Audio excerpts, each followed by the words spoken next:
Hello student, welcome to biology lecture and today topic is neural control and coordination.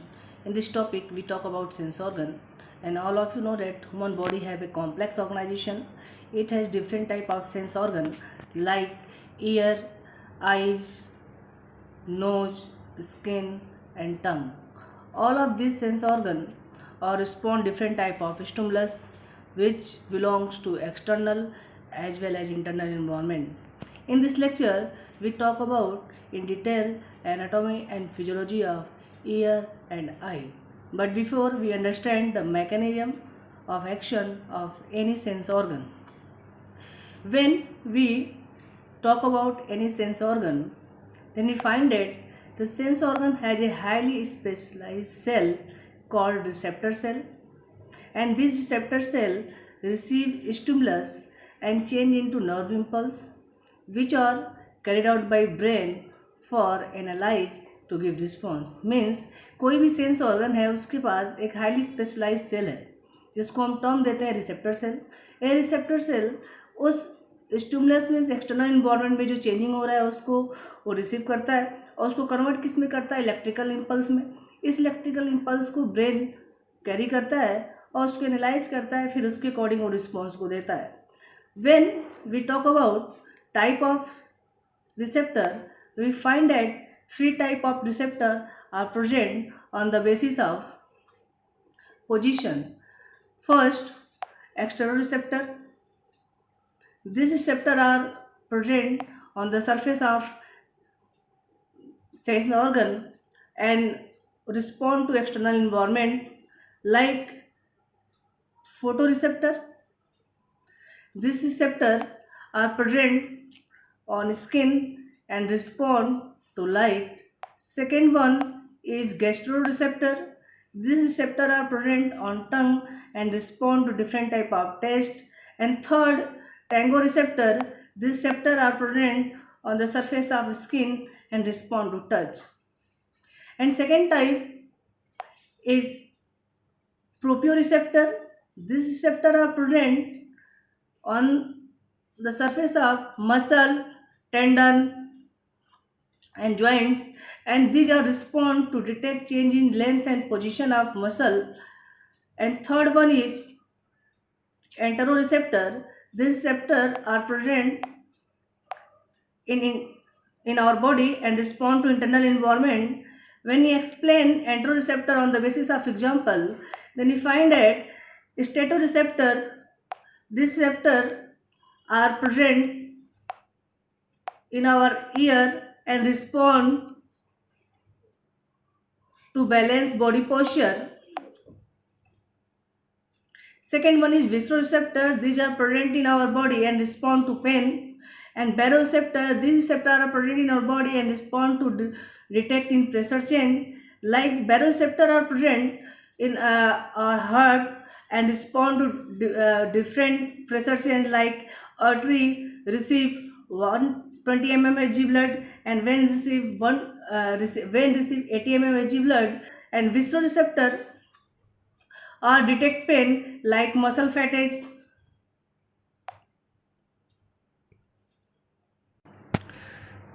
Student, now we study the anatomy and physiology of ear. Student, ear is a typical organ and we study ear in three steps. In first step, we study anatomy of ear, means structure of ear, means ear parts and its organization. And second and third step, we study physiology of ear, means function of ear like hearing and balancing. So we start the first part, anatomy of ear. When we study the structure of ear, then we find that ear are formed of three parts. In first, external ear, second, middle ear, and third one is inner ear. And ear have two types of receptor. First, phonoreceptor for auditory stimulus, means for hearing, and second one is Statoreceptor for maintain body posture means balancing. Student, are you know that the primary function of ear? Many students are confused and wrong answer in NEET examination. The ear have the primary function is balancing, not hearing. Primary function जो year का होता है वो mainly balancing का होता है, उसके बाद वो सेकेंडरी फंक्शन परफॉर्म करता है हेयरिंग का. बट बहुत सारे स्टूडेंट कंफ्यूज रहते हैं और नीट की एग्जामिनेशन में रॉन्ग आंसर कर देते हैं. Now we take talk about the structure of ear through diagram.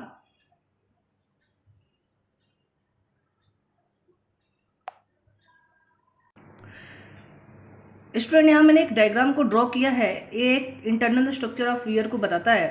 ये डायग्राम जस्ट आपके एनसीईआरटी के डायग्राम के जैसे ही है. जैसा भी मैंने आपको बताया कि ईयर 3 पार्ट्स में डिवाइड है. सबसे आउटर स्ट्रक्चर को हम बोलते हैं आउटर ईयर, एंड उसके बाद स्ट्रक्चर को हम बोलते हैं मिडिल ईयर, एंड सबसे लास्ट स्ट्रक्चर को हम बोलते हैं इंटरनल ईयर. जैसा ये डायग्राम में इस पार्ट को हम बोलेंगे outer ear, and second one is called middle ear, and third one is called internal ear. तो स्टूडेंट, अगर हम ईयर की आउटर पार्ट की बात करें तो एक्सटर्नल ईयर के मेनली 2 पार्ट होते हैं, एक ईयर पिना और दूसरा एक्सटर्नल ऑडिटरी कैनाल, जिसको हम मिटस भी बोलते हैं.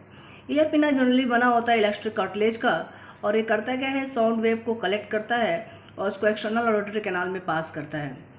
एक्सटर्नल ऑडिटरी कैनाल की जो एंडिंग होती है वो मेम्ब्रेनस एंडिंग होती है, जिसको हम टर्म देते हैं टेम्पेनिक मेम्ब्रेन, जिसको दूसरे टर्म में हम ईयर ड्रम के नाम से या टिम्पेनम के नाम से भी जानते हैं. ये टेम्पेनिक मेम्ब्रेन एक्सटर्नल ईयर और मिडिल ईयर को सेपरेट करता है, और टेम्पेनिक मेम्ब्रेन के बाद से ही मिडिल ईयर का स्ट्रक्चर स्टार्ट होता है. जो ऑडिटरी कैनाल होती है इसके पास कुछ स्पेशलाइज्ड स्ट्रक्चर होते हैं, जैसे hair cell and wax cell. Wax cell मतलब सेरुमिनस ग्लैंड है, जो सेबेसियस ग्लैंड का मॉडिफिकेशन होता है, एक वैक्स लाइक सब्सटेंस को फॉर्म करता है. इस वैक्स लाइक सब्सटेंस की बहुत एक पंजेंट स्मेल होती है. इसका मेन वर्क होता है कि ईयर को प्रोटेक्ट करना, और प्रोटेक्ट करने इन द सेंस मतलब जैसे आपको पता है कि हमारी आइज के सामने कोई इंसेक्ट अगर आता है तो हमारा आइज क्लोज हो जाती है, बट हमारा ईयर हमेशा ओपन होता है, फिर भी इसके अंदर कोई इंसेक्ट मेरे पास नहीं करता. उसका रीजन ये वैक्स ग्लैंड ही है. ये वैक्स ग्लैंड का काम क्या है, इनका बहुत ज़्यादा पंजेंट स्मेल होता है. इससे तो फर्स्टली कोई इंसेक्ट इंटर नहीं करता. सेकेंड, जो एयर के थ्रू साउंड वेव इंटर कर रहा है, इन साउंड वेव में बहुत सारे डस्ट पार्टिकल्स एयर के थ्रू जाते हैं, जो इन वैक्स लाइक सब्सटेंस के थ्रू मिक्स होकर वो रुक जाते हैं, यानी वो मिडिल ईयर और इंटरनल ईयर में पास नहीं करते. स्टूडेंट, जैसा भी मैंने बताया आपको कि एक्सटर्नल ऑडिटरी कैनाल की जो एंडिंग होती है वो एक मेम्ब्रेनस एंडिंग होती है, जिसको हम टेम्पेनिक मेम्ब्रेन बोलते हैं. ये जनरली टेम्पेनिक जो मेम्ब्रेन है वो कनेक्टिव टिश्यू की मेम्ब्रेन होती है. यहीं से मिडिल ईयर का पार्ट स्टार्ट होता है, और जो मिडिल ईयर है, ये मिडिल ईयर चारों तरफ एक कैविटी से घिरा होता है. इस कैविटी को हम टर्म देते हैं टेम्पेनिक कैविटी. इन टेम्पेनिक कैविटी की भी 2 ओपनिंग होती है. एक ओपनिंग इसकी नोजोफेरिंग्स की तरफ होती है. इस नोजोफेरिंग्स की ओपनिंग को हम टर्म देते हैं स्ट्रीशियन ट्यूब, और दूसरा ओपनिंग होती है इंटरनल ईयर के थ्रू, 2 अपर्चर के थ्रू, जो एक को हम टर्म देते हैं ओवल विंडो और दूसरे को टर्म हम देते हैं राउंड विंडो. तो ओवरऑली अगर बात करें हम मिडिल ईयर की, तो मिडिल ईयर एक एयर फिल्ड कैविटी है जिसके अंदर ईयरोसाइल्स प्रेजेंट है. एंड ईयरोसाइल्स मीन्स 3 टाइप्स के ईयरोसाइल्स प्रेजेंट होते हैं, मैलियस, इनकस एंड स्टेपिस. इसके बारे में हम थोड़ी देर में अभी बात करेंगे. एंड ओवरऑली इस मिडिल ईयर का वर्क क्या होता है, तो एक्चुअली जो साउंड वेव पास होते हैं एक्सटर्नल ईयर से मिडिल ईयर की तरफ, तो इन ईयर ओसाइल्स काफ़ी रोल प्ले करते हैं इसमें. ये ईयर ओसाइल्स करते क्या है, ईयर ओसाइल्स इस साउंड वेव यानी जो मैकेनिकल वेव है, इस वेव की फ्रिक्वेंसी यानी वेव की इंटेंसिटी को बढ़ा देते हैं। मीन्स अगर ये साउंड वेव जितने डेसिबल की आती है, इसकी अगर फ्रिक्वेंसी को बढ़ा देंगे तो ये मैकेनिकल वेव पास किस में करते हैं, इंटरनल ईयर में, और बाद में इंटरनल ईयर मीन्स ये जो क्लोइका रीजन है यानी ओवल विंडो के थ्रू जो पास करते हैं क्लोइका वेस्टिबुलर क्लोइका रीजन में, तो बाद में इसको इलेक्ट्रिकल सिनेप्स में कन्वर्ट करता है। इस इलेक्ट्रिकल सिनेप्स को ऑडिटरी नर्व्स के थ्रू ब्रेन उसको रिसीव करता है और उसके अकॉर्डिंग वो रिस्पॉन्स को देता है। स्टूडेंट, अगर हम बात करें इन तीनों ईयर ओसाइल्स की, इन तीनों ईयर ओसाइल्स एक दूसरे से चेन लाइक फैशन में अटैच होते हैं, जिसमें मैलियस अटैच्ड होता है टेम्पेनिक मेम्ब्रेन के लोअर पार्ट से। ऐसे ही सेम स्टेपिस लास्ट में अटैच्ड होता है इंटरनल ईयर के ओवल विंडो से।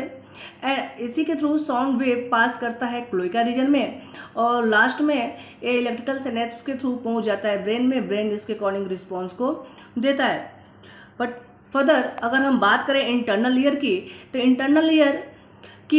इंटरनल ईयर में दो पार्ट प्रेजेंट है, जिसमें अगर हम बात कर डिस्कस करें तो दो पार्ट में फर्स्ट जो पार्ट है उसका रीजन मीन्स ये वाला रीजन, और जो सेकेंड पार्ट है वो ऊपर वाला पार्ट है। इस ऊपर वाले पार्ट को हम बाद में स्टडी करेंगे क्योंकि मेन एक वर्क करता है बैलेंसिंग में। बट अभी हमें स्टार्टिंग में एनाटॉमी एंड स्ट्रक्चर की बात जो करेंगे तो पहले हम बात करते हैं हियरिंग वाले पोर्शन की। मीन्स जो इंटरनल ईयर है वो भी दो पार्ट पड़ा है। एक क्या है आपका ये ओवल एंड राउंड विंडो वाला पार्ट यानी ये वेस्टिबुलर क्लोइका वाला रीजन, ये वाला रीजन वेस्टिबुलर क्लोइका वाला रीजन। एंड सेकेंड रीजन कौन सा है इंटरनल पार्ट का, इंटरनल ईयर में फर्स्ट ये ऊपर वाला रीजन जिसको हम बोलते हैं सेमी सर्कुलर कैनाल, जो कि ये रोल प्ले करता है बॉडी बैलेंसिंग में। तो हम एक एक करके पार्ट को स्टडी करेंगे।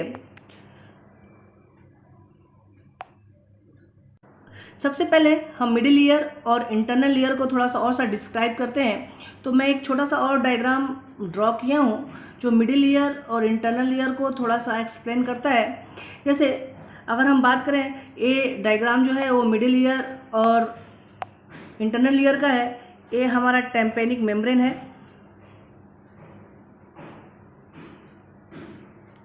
और टेम्पेनिक मेम्ब्रेन के थ्रू ये 3 ईयर ओसाइल्स अटैच्ड है, जिसमें फर्स्ट क्या है malleus, second incus and third stapes.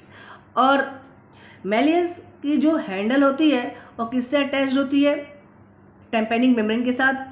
और मैलियस का जो स्ट्रक्चर होता है वो कैसा होता है, हैमर शेप का। और इनकस का जो स्ट्रक्चर होता है वो कैसा होता है, वो एनुअल शेप का। जनरली इसको कॉबलर जो होते हैं यानी जो मोची होते हैं वो इसको यूज़ करते हैं। उनके पास एक ऑपरेटर्स होता है जो सूज वगैरह की वो सिलाई वगैरह करते हैं, तो वो बिल्कुल कैसा होता है, एनुअल शेप का ही होता है। तो एनुअल शेप मीन्स इनकस का जो शेप होता है वो कैसा होता है, एनुअल शेप का। और ये जो इनकस है वो किससे अटैच्ड होता है, मैलियस के साथ। एंड उसका जो लोअर एंड पोस्टीरियर पार्ट है, लोअर पार्ट है, वो किससे अटैच्ड होता है, स्टेपिस के साथ। लास्ट में जो स्टेपिस है, स्टेपिस जो सबसे स्मॉलेस्ट बोन भी है आपकी बॉडी की, एक किससे अटैच्ड होती है, एक इनकस के साथ। एंड लास्ट पार्ट उसका अटैच्ड होता है ओवल विंडो मीन्स फिनेस्ट्रा ओवेलिस के साथ। ओवल विंडो मतलब फिनेस्ट्रा ओवेलिस के साथ। और जो सेकेंड टेम्पेनिक मेम्ब्रेन का जो अपर्चर है उसको हम टर्म देते हैं राउंड विंडो। और इन्हीं ओवल विंडो के थ्रू साउंड वेव पास होता है क्लोइका रीजन में, और क्लोइका रीजन में बाद में साउंड वेव कन्वर्ट किए जाते हैं इलेक्ट्रिकल सिम्पल्स में, और इलेक्ट्रिकल इम्पल्स को कैरी करता है ब्रेन। उसके अकॉर्डिंग वो क्या करता है, रिस्पॉन्स देता है। यहाँ हम थोड़ा सा फोकस करेंगे इन बोन के बारे में। इनसे काफ़ी आपके नेट एग्जाम में क्वेश्चन पूछा जाता है। जैसे आपसे पूछा जाता है ईयर ओसाइल्स जो चेन फैशन में एक दूसरे से कनेक्टेड है उनका शेप कैसा होता है। तो मैलियस का शेप कैसा होता है, हैमर शेप। इनकस का शेप कैसा होता है, एनुअल शेप। स्टेपिस का शेप कैसा होता है, स्टिरअप शेप। तो अगर आपसे अगर इसको शॉर्ट ट्रिक में भी स्टडी करें, जैसे आपका स्कूल का नेम है मोर इंटरनेशनल स्कूल, तो उससे भी याद कर सकते हैं। यानी मिस हैज मीन्स मिस मतलब ये 3 ओसाइल्स एंड 3 बोन का जो name malleus, incus and stapes, और उसका जो shape means hammer, anvil and stirrup shape का होता है, वो हम ऐसे याद कर सकते हैं। स्टूडेंट, यहाँ पे एक आपको क्लिप दिखाया गया है। इस क्लिप में बताते हैं कि ये जो साउंड वेव है, ये साउंड वेव पास करता है एक्सटर्नल ऑडिटरी कैनाल से, और एक्सटर्नल ऑडिटरी कैनाल के थ्रू वो टेम्पेनिक मेम्ब्रेन को वाइब्रेट करता है। टेम्पेनिक मेम्ब्रेन से एरोसेल्स वाइब्रेट होते हैं, इसको इस क्लोइका रीजन में पास करते हैं, इस क्लोइका रीजन से ट्रांसफ़र होता है ये ऑडिटरी नर्व में। ऑडिटरी नर्व्स के थ्रू इसको रिसीव किया जाता है ब्रेन को, और ब्रेन इसके अकॉर्डिंग क्या करता है, रिस्पॉन्ड को देता है। स्टूडेंट, हम साउंड वेव को ट्रांसमिशन को एक फ्लो चार्ट की फॉर्म में समझते हैं, तो हम क्या देखते हैं कि जो साउंड वेव का जो ट्रांसमिशन है, वो साउंड वेव का ट्रांसमिशन ईयर पिना के थ्रू जाता है ऑडिटरी कैनाल में, ऑडिटरी कैनाल से ईयरोसाइल्स में, ईयरोसाइल्स के थ्रू ये ओवल विंडो में पास करता है। इन ओवल विंडो के थ्रू ये कहाँ पहुँचता है, वेस्टिबुलर क्लोइका रीजन में। यहाँ पे स्पेशलाइज सेल, कुछ स्पेशलाइज सेल का मॉडिफिकेशन होता है जो इस मैकेनिकल वेव्स को इलेक्ट्रिकल सिनेप्स में कन्वर्ट करते हैं। इसको थ्रू इसको कन्वर्ट क्या, इसके थ्रू इसको रिसीव करता है ऑडिटरी नर्व्स। ऑडिटरी नर्व्स के थ्रू ये भेज दिए जाते हैं ब्रेन को, और ब्रेन इसको रिसीव करता है और इसके अकॉर्डिंग वो क्या करता है, रिस्पॉन्स को देता है। स्टूडेंट, अभी जो हमने ईयर का स्ट्रक्चर देखा, तो हम इसको एक छोटे छोटे पार्ट में अलग अलग करके डिस्क्राइब करते हैं। सबसे पहले बात करते हैं एक्सटर्नल ईयर की। तो जैसा कि अभी मैंने आपको बताया कि एक्सटर्नल ईयर में मेनली दो पार्ट हैं। पहला है एक्सटर्नल ईयर में पार्ट ईयर पिना। जो ईयर पिना जो बना किसका होता है, इलास्टिक कार्टिलेज का। इलास्टिक कार्टिलेज एक कार्टिलेजनस फ्लैप लाइक स्ट्रक्चर जो बाहर की साइड में आपके ईयर के दिखाई देते हैं। और दूसरा पार्ट जो है आपका एक्सटर्नल ऑडिटरी कैनाल, जिसको दूसरे टर्म में मिटस बोलते हैं। ये small 2.5 centimetre long oblique canal है, जिसका आउटर 1/3 पार्ट सपोर्ट होता है कार्टिलेज से और 2/3 पार्ट सपोर्ट होता है बोन से, यानी बोन मीन्स टेम्पोरल बोन से। और इनकी जो लाइनिंग होती है कैनाल की, वो क्या है, सेलुनस वैक्स यानी सेबेसस ग्लैंड का एक मॉडिफिकेशन है। और दूसरा, इसमें कुछ स्पेशलाइज हेयर सेल्स हैं जो डस्ट की एंट्री, इंसेक्ट की एंट्री वगैरह को प्रिवेंट करते हैं। अगर हम बात करें तो ये जो एक्सटर्नल ईयर की यानी ऑडिटरी जो कैनाल है, ये ऑडिटरी कैनाल की जो एंडिंग होती है वो किससे होती है, टेम्पेनम यानी टेम्पेनिक मेम्ब्रेन पे। एंड टेम्पेनिक मेम्ब्रेन इनको दूसरे टर्म में हम क्या बोलते हैं, ईयर ड्रम। और एक tightly stretch Oval connective tissue से बना हुआ मेम्ब्रेन है जो सेपरेट करता है एक्सटर्नल ईयर को मिडल ईयर से। और अगर हम मिडल ईयर की बात करें तो मिडल ईयर एक ईयर फिल्ड कैविटी है जिसको हम टर्म देते हैं tympanic cavity. Tympanic cavity connected होती है नोजोफेरिंग्स की एक कैनाल के थ्रू, जिसको हम टर्म देते हैं स्टिशियन कैनाल। जनरली ये स्टिशियन कैनाल तो क्लोज्ड होता है, बट जब हम यॉविंग एंड सेल्विंग की बात करते हैं तो उस समय क्या होता है, ओपन हो जाता है। और दूसरा, एक टेम्पेनिक कैविटी कनेक्टेड होता है इनर ईयर से, और ईयर से कनेक्टेड होता है बाय दो अपर्चर। ये दो अपर्चर कौन कौन से हैं, तो ये दो अपर्चर हैं, एक है फिनेस्ट्रा ओवेलिस जिसको हम ओवल विंडो बोलते हैं, दूसरा फिनेस्ट्रा रोटंडस जिसको हम राउंड विंडो बोलते हैं। अगर हम ईयरोसाइल्स की बात करें, ईयरोसाइल्स एक्सटेंड करते हैं ear drum means tympanic membrane से ओवल विंडो तक, और ईयरोसाइल्स एक दूसरे से चेन फैशन में एक दूसरे से अटैच्ड होते हैं। जिसमें अगर हम ईयरोसाइल्स की बात करें, इसमें पहला बोन है जिसको हम टर्म देते हैं मैलियस। तो मैलियस जो बोन है, ये मैलियस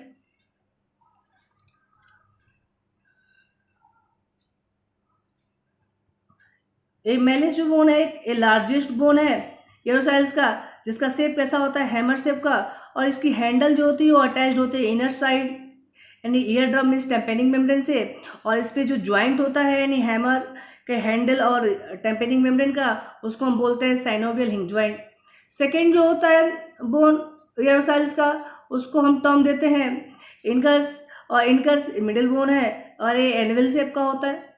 एनविल शेप के साथ साथ जो इसका आउटर ब्रॉड पार्ट है वो कनेक्टेड होता है मैलियस के हेड के साथ, और जो इसका इनर थिनर पार्ट है वो स्टेपिस के साथ कनेक्ट होता है। इसमें जो ज्वाइंट फॉर्म होता है उसको हम बोलते हैं ball and socket joint. Next one, अगर हम बात करें थर्ड की, तो थर्ड जो पार्ट है वो third part and third bone को हम बोलते हैं स्टेपिस। ये सबसे स्मॉलेस्ट बोन है हमारे बॉडी का, और इसका जो शेप होता है स्टेरप शेप का होता है। एक कनेक्ट होता है इनकस के साथ और दूसरा ओवल विंडो के साथ। यानी ओवरऑल अगर हम बात करें कि ये जो ओवल विंडो का स्ट्रक्चर है, ये यहाँ से मिडिल ईयर और इंटरनल ईयर ये दोनों सेपरेट होते हैं। स्टूडेंट, जैसा कि मैंने अभी बताया आपको, जो ईयर ओसाइल्स जो भी आपने पढ़ा, यानी ईयर ओसाइल्स का काफ़ी रोल प्ले होता है कि हमारे हियरिंग में। अब होता है क्या है कि जो एक्सटर्नल ईयर से जो साउंड वेव पास होते हैं मिडिल ईयर की तरफ, इनकी जो साउंड वेव की, मैकेनिकल वेव की जो फ्रिक्वेंसी है, जो इंटेंसिटी है, तो ये करते क्या है, ये ईयर ओसाइल्स इन इंटेंसिटी को बढ़ा देते हैं। और इस कितना बढ़ा देते हैं, तो अगर हम बात करें तो 22 टाइम्स ग्रेटर एंड 22 टाइम्स ज़्यादा बढ़ा देते हैं इस एफिशिएंसी को।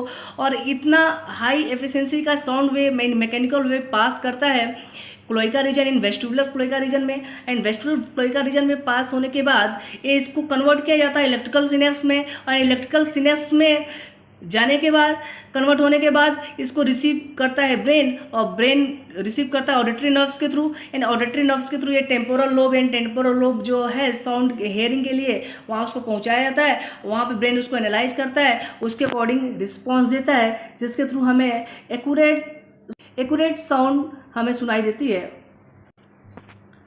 स्टूडेंट, यहाँ पे मैं आपको से एक इंटरेस्टिंग फैक्ट के बारे में बात करूँगा। जैसे आपने सुना होगा कि ये जो हमारा मिडिल ईयर और इंटरनल ईयर यानी वेस्टिबुलर क्लोइका रीजन, ये काफ़ी दोनों ईयर पार्ट काफ़ी रिस्पॉन्सिबल है हमारे बॉडी की एक बैलेंसिंग में, और दूसरा आप बोलते हो सकते हो हियरिंग में। बट आपने सुना होगा कि बहुत सारे पर्सन है जिनको क्या होती है, थोड़े चक्कर आने की प्रॉब्लम होती है, जिसको हम नॉर्मल टर्म में डिजीनेस बोलते हैं। तो ये जो चक्कर आने की प्रॉब्लम होती है, तो क्या है, न्यूरो साइंटिस्ट के पास जाते हैं, न्यूरो डॉक्टर के पास जाते हैं। तो बट एक्चुअली बता दें कि अब कई पर्सन होते हैं जिनको ये चक्कर आने की प्रॉब्लम होती है, जिसको हम मेडिकल टर्म में हम डिफाइन करते हैं, टर्म बोलते हैं वर्टिगो। उसको हम बोलते हैं वर्टिगो एक बीमारी है जिसमें पर्सन को लगातार बात करें, पर्सन को चक्कर आने की समस्या होती है। बट उनको एक्चुअली पता नहीं होता, तो वो न्यूरो डॉक्टर को दिखाने आते हैं। बट एक्चुअली प्रॉब्लम किसकी होती है, ईयर की होती है। मीन्स जैसे एग्जाम्पल के वैसे कोई पर्सन बैठा हुआ है और जैसे खड़ा होता है उसको चक्कर आने लगती है। बट उसको ऐसा क्या लगता है कि जो चक्कर आ रही है वो क्या है, थोड़ा हमारे नर्व्स की प्रॉब्लम होगी या हमारी नर्वस सिस्टम की प्रॉब्लम होगी, तो वो न्यूरो डॉक्टर को दिखाता है। बट एक्चुअली वो प्रॉब्लम किसकी होती है, वेस्टिबुलर क्लोइका की। यहाँ पे कुछ जो सेल्स, स्पेशली वेस्टिबुलर क्लोइका वाला रीजन है, इन ओवल एंड राउंड विंडो, ये प्रॉपर अपने पोजीशन में है या नहीं, यानी ये प्रॉपर अपना फंक्शन कर रहे हैं नहीं कर रहे हैं। अगर ये कभी प्रॉपर फंक्शन नहीं करते हैं तो ये वर्टिगो लाइक हमें ये दिखाई देता है, ये साइन एंड सिम्टम्स। स्टूडेंट, अब हम नेक्स्ट लेक्चर में हम बात करेंगे स्ट्रक्चर ऑफ इनर ईयर की। यहाँ पे हम in round window and Oval window के आगे की स्ट्रक्चर को स्टडी करेंगे, यानी वेस्टिबुलर क्लोइका वाला रीजन को स्टडी करेंगे। उसमें कौन कौन से स्पेशलाइज सेल हैं, कौन कौन से उसमें मेम्ब्रेन है, वेस्लर मेम्ब्रेन कौन कौन सा है, ऐसे बहुत सारे हमें स्ट्रक्चर को स्टडी करना होगा। तो नेक्स्ट लेक्चर में हम इंटरनल ईयर को स्टडी करेंगे, डायग्राम के थ्रू भी स्टडी करेंगे, जहाँ जरूरत पड़ेगी हम वीडियो क्लिप के थ्रू भी स्टडी करेंगे।